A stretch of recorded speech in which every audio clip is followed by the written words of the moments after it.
Bisaya tanan, please, dito sa likod para mag-helping hands ta.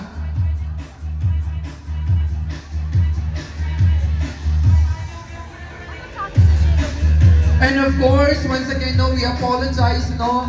Dito sa mga winners, kaganina, kato mga first na naabot na wala nag-wear silang official t-shirt for Defense for Learners Defense Season 2 na t-shirt, no? We're sorry, kaya ang among i-recognize na winners, kato dyan nakasuot, we've announced that ang katong baller, please, dapat na ito siya. And also, naka-identify na ito, official winner for today's activities. Okay, so request na ko ang tanan sa pagtindog, no? And then, we're gonna have our cool down. Thank you, coaches. Woo!